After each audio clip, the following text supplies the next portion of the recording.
Hello friends, તો સ્વાગત છે બધાનું મારા આજના નવા બ્લોગમાં। અને આજે હું બનાવવાની છું ગુંદાનો સંભારો ચણાના લોટવાળો। તો આપણે ગુંદા ભરીને કરવાના છે ચણાના લોટવાળા। તો મેં આ ગુંદા લઈ લીધા છે 250 જેવા। તે ઉનાળો છે તો માર્કેટમાં સરસ મજાના ગુંદા મળે છે। અને એના માટે સૌથી પહેલાં તો આપણે ચણાનો લોટ શેકવાનો છે। તો એક તપેલીમાં મેં 5 થી 6 ચમચી જેટલો ચણાનો લોટ લઈ લીધો છે।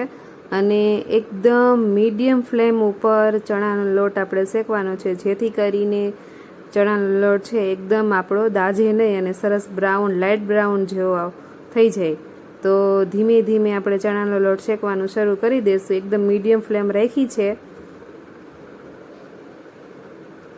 તમે આમાં શું કહેવાય કે આપણે લોટની અંદર કાંઈ વસ્તુ એડ કરવાની નથી, ઓનલી ચણાનો લોટ જ રાખવાનો છે। તો આ રીતે આપણે ચણાનો લોટ છે એકદમ મીડિયમ ફ્લેમ ઉપર ધીમે ધીમે હલાવશું અને કન્ટિન્યુ હલાવતા રહેવાનું છે, જેથી કરીને આપણો જે લોટ ચણાનો લોટ છે એ તપેલીમાં તળિયે બેસી ના જાય। તો આપણો લોટ છે એકદમ સરસ રીતે શેકાઈ ગયો છે। અને હવે આપણે જે ગુંદા છે એ છાશમાં બોળવાના છે। તો એના માટે એક બાઉલમાં મેં થોડી એવી છાશ લઈ લીધી છે અને મેં 1 ચમચી જેટલું મીઠું નાખી દીધું છે। અને હવે ગુંદાના જે ઉપરનો ભાગ છે ડીટીયાવાળો એ આપણે હાથની હેલ્પથી થોડીક કાઢી લેશું। તમે છરીનો પણ યુઝ કરી શકો છો, પણ હાથથી તમને એકદમ ઇઝીલી નીકળી જશે। અને આપણે જે છાશ રેડી કરી છે એમાં એ ગુંદા છે ઠળિયા કાઢીને નાખવાના છે, જેથી કરીને જે ગુંદા છે ચીકણા હોય તેની ચીકાશ બધી નીકળી જાય। તો પહેલાં તો આ રીતે આપણે ગુંદા છે એનું ઠળિયા કાઢવાના છે। હથેળી આવી રીતે મારીને તમે છરીની મદદથી પણ ગુંદાના ઠળિયા કાઢી શકો છો, પણ આપણે જે હથેળીની હેલ્પથી ગુંદાના ઠળિયા કાઢશું ને તો એકદમ ઇઝીલી અને સરસ રીતે નીકળી જશે અને ગુંદા છે આખા 2 કટકા પણ નહીં થાય।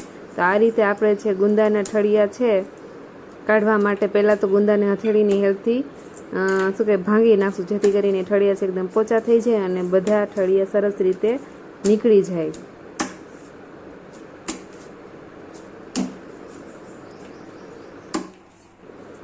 તો આપણે બધા ગુંદા ભાંગી નાખ્યા છે અને હવે એના ઠળિયા કાઢવાના છે। તો એક એક કરીને બધા ગુંદાના ઠળિયા કાઢતા જશું અને આપણે જે ખાટી છાશ રેડી કરી હતી એમાં એક એક ગુંદા નાખતા જશું, જેથી કરીને જે ગુંદાની અંદર જે ચીકાશ છે એ બધી સરસ રીતે નીકળી જાય ને આપણા ગુંદા છે એકદમ સરસ ક્લીન થઈ જાય। અને તમે છાશની જગ્યાએ ખાટી કેરીનું પાણી હોય એનો પણ યુઝ કરી શકો છો, પણ આપણે ઇન્સ્ટન્ટ ક્યારેક ગુંદા ખાવાનું મન થયું ન હોય અને આપણી પાસે જો કેરીનું પાણી ના હોય તો તમે ખાટી છાશ પણ યુઝ કરી શકો છો। એનાથી પણ જે ગુંદાની જે ચીકાશ છે બધી સરસ રીતે દૂર થઈ જશે। અને આપણે જે ઉનાળામાં કેરીનું અથાણું કરીએ છીએ ત્યારે જે કેરીનું ખાટું પાણી નીકળે છે ને, તો એને પણ તમે આખા વરસ માટે સ્ટોર કરી શકો છો, જેથી કરીને તમને આવી રીતે ક્યારેક યુઝેબલ થાય। તો આપણે બધા ગુંદા સરસ રીતે ઠળિયા કાઢી નાખ્યા છે અને આ રીતે છાશના બધા નાખી દીધા છે। તો આપણે બધા ગુંદાને એકદમ હાથ નાખીને એકદમ સરસ રીતે સાફ કરી નાખશું, જેથી કરીને છાશ છે અંદર આખામાં ગુંદામાં સ્પ્રેડ થઈ જાય અને બધી ચીકાશ દૂર થઈ જાય। તો આ રીતે આપણે જે ગુંદા છે મસ્ત રેડી થઈ ગયા છે ભરવા માટે। અને આપણે ચણાનો લોટ પણ સરસ શેકાઈને રેડી થઈ ગયો છે। તો આપણે ઠંડો આઈ થિંક હવે થઈ ગયો છે, તો એને પણ આપણે જોઈ લઈએ। તો આપણે જે ચણાનો લોટ શેક્યો હતો તો એક બાઉલમાં મેં લઈ લીધો છે અને એમાં થોડોક એવો લીંબુનો રસ નાખ્યો છે, થોડોક એવો આપણે સાકર દળેલી છે એને એડ કરી છે, જીરા પાવડર નાખ્યો છે, થોડીક હળદર નાખી છે અને થોડીક એવી આપણે એમાં ચટણી પણ નાખી દેશું, જેથી કરીને આપણો ગુંદાનો જે કલર છે ટેક્સચર સારું આવે। અને ટેસ્ટ અકોર્ડિંગ નમક નાખી દીધું છે। અને હવે પ્રોપર બધા મસાલા છે આપણે લોટમાં મિક્સ કરી દેશું, જેથી કરીને આપણા જે ચણાના લોટ સાથે બધા મસાલા છે એ સરસ રીતે મિક્સ થઈ જાય। અને એકદમ આપણે કે સરસ રીતે મસાલા મિક્સ કરવાના છે, જેથી કરીને ચણાના લોટની છે ગાંઠો ના રહે એ રીતે। આ રીતે એકદમ સરસ રીતે આપણે મિક્સ કરી લેશું અને હવે આપણે થોડું એવું તેલ નાખી દેશું, જેથી કરીને આપણું જે લોટનું બાઇન્ડિંગ છે એકદમ સરસ રીતે આવી જાય।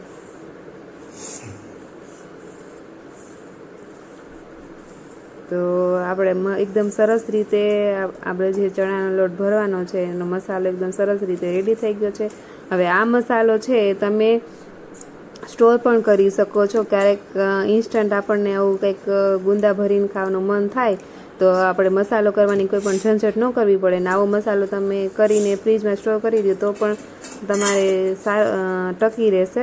અને ગુંદા આપણે ભરીને કરવાના છે તો એના માટે એક તપેલીમાં પાણી લઈને મેં રાખી દીધું છે ગરમ કરવા માટે, અને ઉપર એક ચાયણી મૂકી દીધી છે.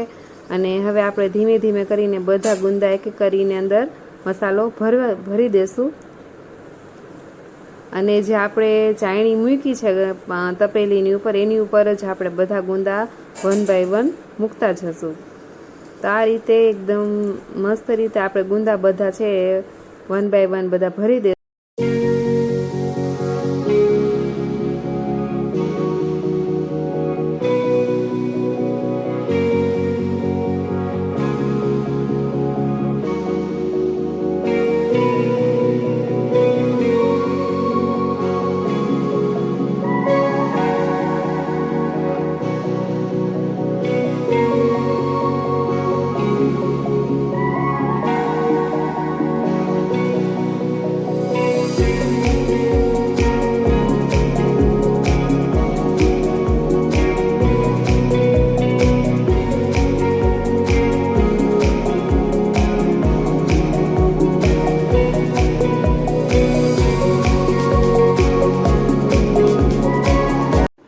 તો બધા ગુંદા આપણે આ રીતે મસ્ત ભરી દીધા છે અને ચાયણીમાં આપણે મૂકી દીધા છે, વરાળે રાખવાના છે એટલે. અને એના ઉપર ઢાંકી દીધી છે થાળી, જેથી કરીને આપણા ગુંદા છે મસ્ત રીતે વરાળમાં બધાય ચડી જાય. તો હવે 10 મિનિટ જેવું થઈ ગયું છે અને આપણા ગુંદા ચેક કરી લઈએ ચડી ગયા છે કે નહીં. તો આપણે છરી રાખીને ચેક કરી લઈશું. વાહ, એકદમ મસ્ત છરીમાં ચોટતા નથી. તો મસ્ત આપણા ગુંદા છે એકદમ વરાળે બફાઈ ગયા છે. અને સાથે થોડા મરચાં પણ મેં રાખી દીધા હતા. હવે એક તપેલીમાં આપણે થોડુંક તેલ લઈ લઈશું, વઘાર કરવાનું છે એટલે. અને એમાં નાખી દઈશું આપણે થોડીક હિંગ નાખશું, થોડીક નાખશું હળદર, જેથી કરીને આપણો ગુંદાનો કલર છે એકદમ મસ્ત યલો જેવા થઈ જાય. અને આપણે ગુંદા જે ચડી ગયા તે બધા એમાં એડ કરી દઈશું. અને ગેસની ફ્લેમ એકદમ મીડિયમ રાખવાની છે, જેથી કરીને આપણે ગુંદા છે એકદમ સરસ રીતે શું કહે કે ચડી જાય. બહુ આને હલાવવાના નથી, જેથી કરીને આપણે ગુંદાનો મસાલો છે નીચે ના જાય. તો આ રીતે આપણે ગુંદાનો એકદમ સરસ રીતે વઘાર કરી નાખ્યો છે. અને જો તમારે વધારે ક્રિસ્પી કરવા હોય તો તમે આ રીતે કરી શકો છો. તો આપણા ગુંદા છે મસ્ત એકદમ થઈ ગયા છે. અને આપણે હવે એને એક બાઉલમાં કાઢી લેશું. તો આપણા ગુંદા છે એકદમ મસ્ત ભરેલા ગુંદા રેડી થઈ ગયા છે. તો જો રેસીપી ગમી હોય તો શેર કરજો, ચેનલને સબસ્ક્રાઈબ કરવાનું ભૂલતા નહીં. ફરી મળશું નવા બ્લોગમાં. ત્યાં